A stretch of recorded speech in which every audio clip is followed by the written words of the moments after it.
in time. But more on the markets in just a bit. We have our one eye on the macros. We have Ritika Mankar Mukherjee, the economist and associate vice president at Ambit Capital, joining in. Ritika, hi, good to see you in the studio today. I was reading your report. You're not forecasting any more rate cuts going forward. What about a possible scenario of a rate cut according to you? What would lead to that, and what's the likelihood of it considering what came out from the IMD yesterday? Right. So I think what is relatively clear at this point in time is, if you glean through the entire policy document that the Reserve Bank of India put out yesterday, the word accommodative is entirely absent. Remember, the previous policy that was put out in April mentioned it at least twice, saying that, look, I am going to maintain an accommodative stance going forward. So I think that's one clear clue from the language, and which is why our base case remains that you will not get any further rate cuts through the rest of this calendar year. If you need me to focus on that low probability event where you do get one last rate cut, I think it will only materialize if two things pan out. Number one, we are looking at a base case of the Fed beginning to hike rates by September of this year. So let's say if that doesn't lead to much turbulence domestically, and to add to that, we have been talking about how we are relatively sure that growth will surprise on the downside in FY16. We're looking at 7%. So if that 7% print starts showing up earlier rather than later, I think that low probability event can trigger a rate cut. But base case, no more rate cuts for the rest of the year. Okay, point taken. The more eye-catching part of your report is that you have lowered your GDP forecast. Now, nothing new in that. The Reserve Bank also has done that by 20 basis points. But what is eye-catching about your report is you're expecting this year's growth to be lower than last year's. That's right. So I think this is a point we have been making for the past 3 to 4 months. The first GDP cut that I administered for FY16 was in March itself, where we basically made the point that, look, you know what, growth might be broadly in line with what you saw last year. But the most recent growth forecast cut that we made basically signals to investors that brace yourself for a negative GDP growth surprise this year. And we are looking at 7% as our base case at this point in time, which compares to 7.3 for FY15. Please note that we are yet not building in an adverse monsoon, mainly because the IMD's forecast is just a forecast at this point in time. There are agencies that are saying that you could get a normal monsoon. If I were to build that in, I'd have to drift lower to something close to 6.8%. And what is your agri forecast right now, and what would it be post dismal monsoon if that's the case? Right. So at this point in time, we're looking at a 3.2% growth number for FY16, which is a fairly punchy number, mainly because of the low base effect that's at play. There isn't something fundamentally better going on there. I'd probably have to go something closer to 2% if I start building in a drought year.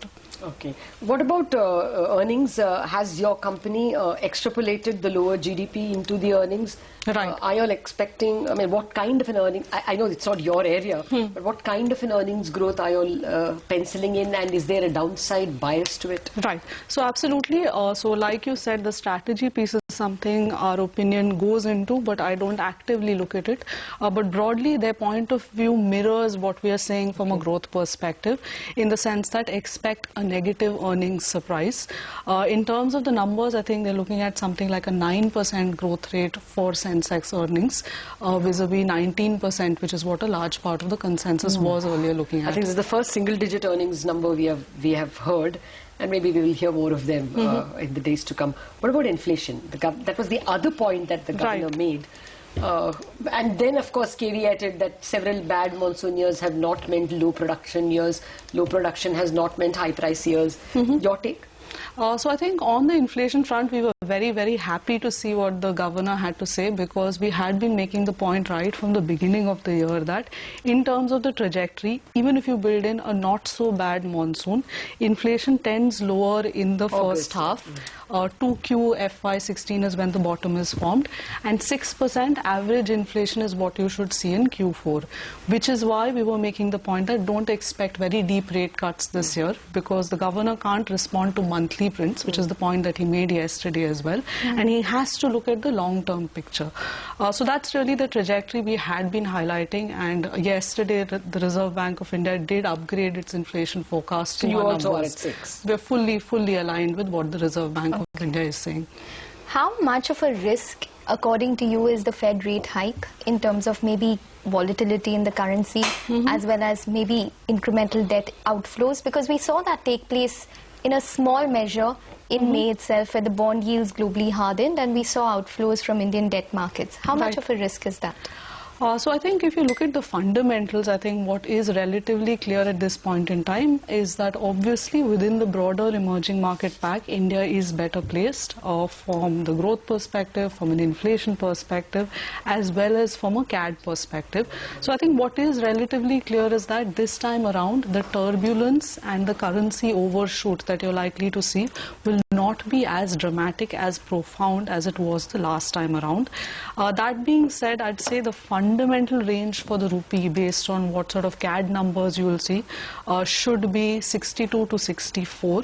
But I wouldn't be surprised if an exchange rate overshoot materializes in the run-up to September.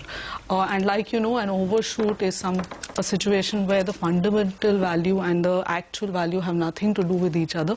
And that's why it's hard to say what that number will be. But what is clear is it will be lesser than what it was the last time around. Okay, one final question to you. You said that your 7% GDP doesn't bake in a subpar monsoon. If it indeed were to be 88%, for instance, how much might the GDP fall at all? As you say, we are coming off a low agri base. Right. So I think with respect to agri itself, from 3.2, you'll go closer to 2%. And that will correspond to my headline number moving from 7 to, I think, 6.7, 6.8. Okay, 30-20 basis points. Right, And how but you a placed, stronger deceleration how are you is what. placed in the next fiscal? 7% and then FY17? FY17, I don't have a very accurate model in place, but I'm hoping for a better year and acceleration at the least. Okay, we will look forward to that. Thank you very much, Thank you. Ritika Wankar, for joining us. Okay, that's one view. It's reality touch, and the markets are now bracing to some bit of that harshness.